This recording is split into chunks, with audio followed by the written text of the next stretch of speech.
Unless you're shooting level par or under, most times you play, you are not good enough to be using strokes gained. Pow! When Mark Brody came out with the strokes gained concept principle and released his book in 2014, Every Shot Counts, he absolutely revolutionised the way that we look at golf. The professional game was very much a case of zeros and ones, fairways hit, greens hit, number of putts, that sort of thing. And it really didn't tell the story about how good someone was and why they were good.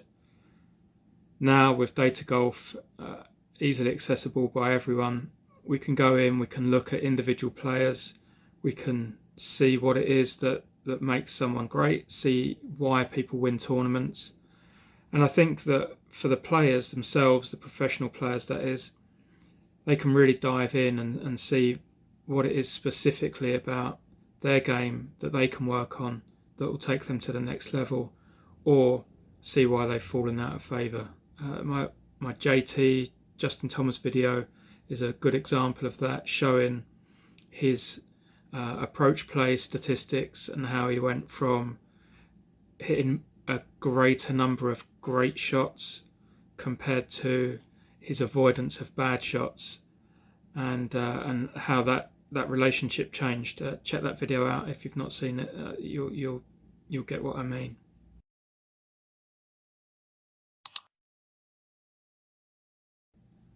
So for us amateurs then, game golf I believe were fairly early on the adoption of tracking shots in the same way that the pros have. You had a wearable device, you tapped the end of your club on, it knew where you were. Arcos followed, Shot Scope, Garmin, mobile apps now. There's Golf Shot that does automated shot tracking if you've got an Apple Watch or an Android watch. These things are great. I had game golf 10 years ago, really enjoyed seeing myself going around the golf course, plotting my way around, seeing what my yardages were in real conditions and that sort of thing. There was a fair amount of work needed to correct shots that hadn't picked up correctly and that sort of thing. I moved on to Arcos recently when I came back to golf, and again, great system, wearable device or your phone. Don't need to tap the tags on anything, it just picks up the sound of you hitting. But again, lots of work after the round for me, to the point that on my home course it didn't pick up the swapping of holes correctly. There was no way of correcting the data afterwards, shots on the wrong hole, that sort of thing. Arcos customer support were absolutely fantastic. We worked through it together, but unfortunately I had to return the system and they gave me a full refund and many apologies. I did manage to get some data in there. Loved, again, looking at it, looking at the insights. These are the 3 things you need to work on. These are the 3 things that are killing you. Looking at my strokes gained against various different other handicaps, my aspirational handicap, where I was trying to get to, versus a 10, versus a 5, versus a scratch. And having that data certainly made it more reasonable, other than comparing yourself to a tour player, which was a complete waste of time. So the waste of time is the thing really that I want to talk about. There's a much better way of tracking stats, and it takes much less time than using any system that exists now. And I believe that if you're not shooting level par, this is going to work for you. So this is it then. 5 stats that you need to track. It's a modified version of the Tiger 5. These are the stats that Tiger supposedly tracked. I can't believe that this is really true, but I got this from Scott Fawcett from the Decade program that I paid for, and got a absolute ton of information. That the 6-month foundations course is well worth the money. I learned a lot. I don't apply much of it. There's the fundamental shot selection that is invaluable, and the Tiger 5, which I want to show you here. Full credit to Scott. I didn't know about this before. Hopefully he won't mind me sharing this information, but yeah, go ahead, give him some money and show him some love. Link to his socials down below. So what are we tracking and why? So bogeys on par 5s. The par 5s are scoring opportunities for the most part. I know that when we watch YouTube golf, not reaching a par 5 in 2 is like the cardinal sin. In reality, if you can get a good tee shot away and you're not on a hole that stops you hitting driver, you can get pretty close to the green, and it either turns it into a short par 4 or a really short par 3, right? You get up there, 89-yard flick. Good birdie opportunities. So getting a bogey on a par 5, not good. Next, double bogeys. These are the absolute killers. If you are shooting 80 or more, there is a very, very high probability that there is a double on your card. If you're shooting in the 90s, you could have 4 or 5 doubles on your card. These things are the killers. These are the number one things that you should be doing to reduce your score. And you don't need to know much more than that to know what it is that's causing it. You know, I show my friend and coach Stu. He's like, "Why have you got a double? What caused the double?" It's like, "Oh yeah, hit a poor tee shot. It was, my angle of attack got me in trouble, or whatever." Right? It's generally tee shots, choosing bad targets. So hitting it into hazards, on approaches, that sort of thing. It's very rare. It's like, you've gone in a greenside trap or something like that, or you've short-sided yourself.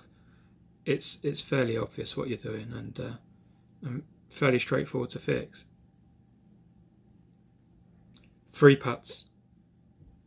I mean, everyone 3 putts, right? Some people don't 3 putt very often, but again, it's a killer. When you're reducing your score and you've got rid of double bogeys, bogey avoidance is the absolute next thing. You're not worried about how close you are to the hole. As long as you're on the green and within 2 putt distance, reasonable 2 putt distance, you've got a chance at shooting low. Scott tells you that distance control in putting is key, and working on distance control is something that I've done a lot of. Being a great lag putter, knowing that you can get it up there to 3 foot and you don't miss 3-footers, it's just like stress-free golf. You don't need to know much more about your putting than that. It's way more informative than number of putts. It's way more informative than, I don't know, footage of putts made per round, that sort of thing. Anything more than the number of 3 putts in your round is overcomplicating and just costing you time. Bogey with a 9-iron. So this, I think it's bogey inside 150 or something like that. I've changed it to 9-iron. It could be pitching wedge. You have to kind of find your own range here. You should be able to get down in 3 strokes from 150 yards with whatever club that is. Hitting the green and 2 putting, missing the green, getting up and down. you shouldn't be leaving yourself in nasty spots. You shouldn't be shooting straight at flags that are tucked on the edge of a water hazard or whatever, right? So track this stat and just say, you know, it's obvious. If you've got 3 of these in a round, you're just like, yeah, why am I being such a dummy? Aim at the middle of the green, or, you know, an appropriate target, and 2-putt, walk off with your par. Easy, job done. Now this is the big one for me. This probably takes the most time after the round to actually track the stat, but a blown easy save. There's some subjectiveness in there about what an easy save is, but I take it to mean you've got plenty of green to work with, you've not had to go over a hazard of some description like deep rough or a bunker or a water hazard. The conditions are soft enough, you know, it's not like a rock hard green with the wind howling behind you. Just your regular chip or pitch to a easy hole location. These are kind of like the last things, I think, in shooting a low score.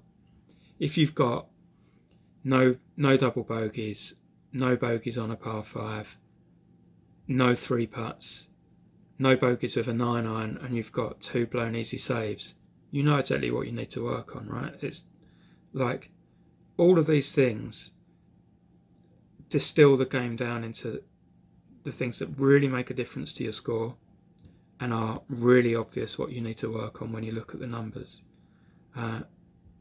If you can't get up and down from a straightforward situation, something's wrong with your short game. It might be your club choice, it might be your shot choice, it might just be your skill level. You just haven't practiced that enough. These are the ones for me. I love practicing short game anyway, but the easy saves are the easy ones to practice, right? It's like, get on a practice green, pick your spot, select your club, play the shot. Are you within 8 foot? No. Then you've got a less than 50% chance of getting down from there. Inside 3 foot, it's basically a tap in. So all of these things, I think, show you exactly what you need to work on without getting into the nitty gritty of, oh, I need to be hitting it closer, or I'm leaving myself an average proximity of 18 feet on approach shots. It's meaningless. If you're shooting in the 60s regularly, absolutely start looking at that stuff, right? Because if you're getting 0 in all of these fields, you're a great golfer and you're ready for the next step. You're ready to spend the time, the effort, and really drill in with your coach or whoever's helping you with that stuff. This video is not for you. You guys know what you're doing already. This is for the rest of us. Mid-70s to hundreds shooters. Do this stuff. I guarantee, with a little bit of thought, you will be shooting lower scores. Here's a couple of examples then of rounds that I've tracked my stats. We'll look at the stats, we'll look at the scores, and we'll see how they kind of correlate and what I did to correct them. So the first one, 1 bogey on a par 5, 3 double bogeys, 3 3-putts, 1 bogey with a 9-iron, and 3 blown easy saves. What I should say is that sometimes there's an overlap between these. So your bogey on a par 5 might have been a 3-putt. Your bogey with a 9-iron might have been a blown easy save, that sort of thing. So I shot an 84. If we look, so if we just assign like 1 shot for all of these, we've got 1, 4, 7, 8, 10 shots. 10 over would be 81 on our course. The rating's like 73-ish, so 83 or 84 is about right for that. And I knew that those double bogeys came from poor tee shots, hitting it into the rough, which came down to, for me, just not having good control over my driver dispersion. It went both ways.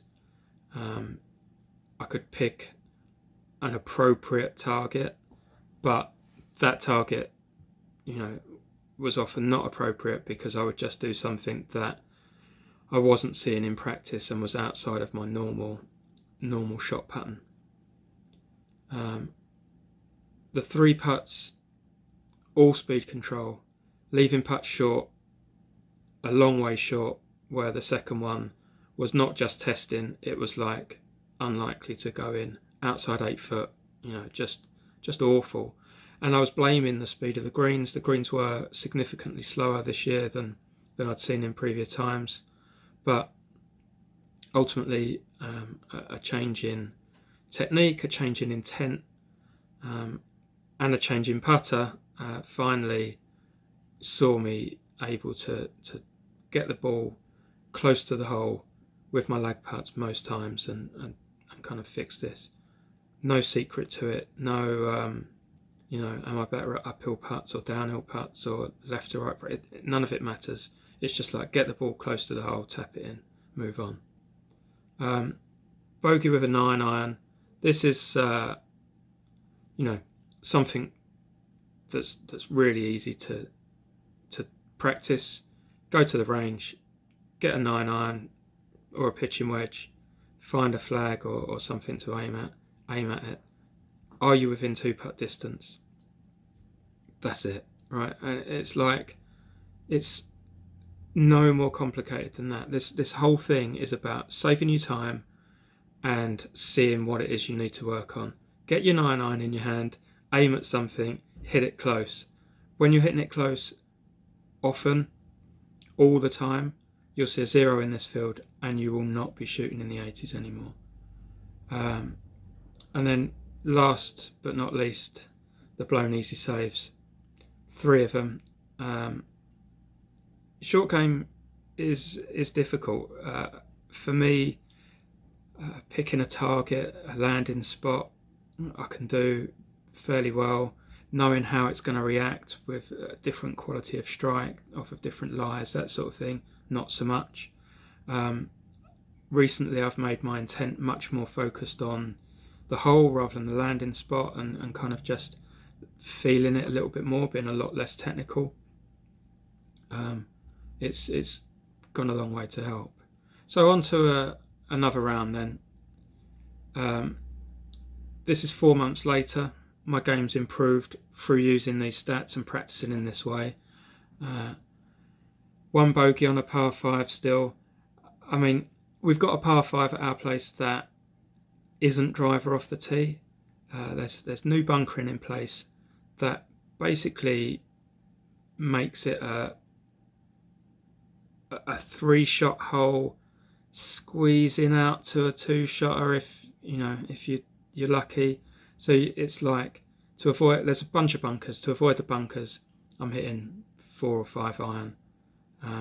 It leaves me like 250 in, possibly squeeze my fairway wood there. When behind, it's like 5 iron, 4 iron, but when it's not, it's pretty tricky. So I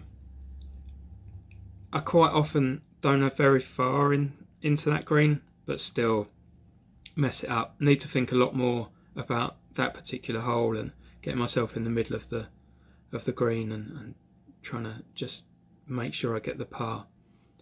No double bogeys. The rough has been very, very high. It's been almost a 50% lose rate for a ball, so just don't hit it in the rough. There's a time and a place for it. A medal. Get your ball in play, see where it is, hit the next shot, move on. It's just like stress-free. All of this is about stress-free golf.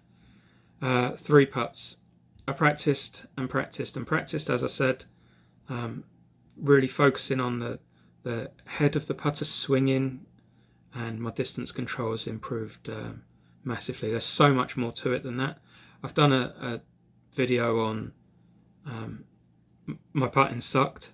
That tells part of the story. I'll do a follow-up on it because I think that there's a lot there that I've done that is interesting.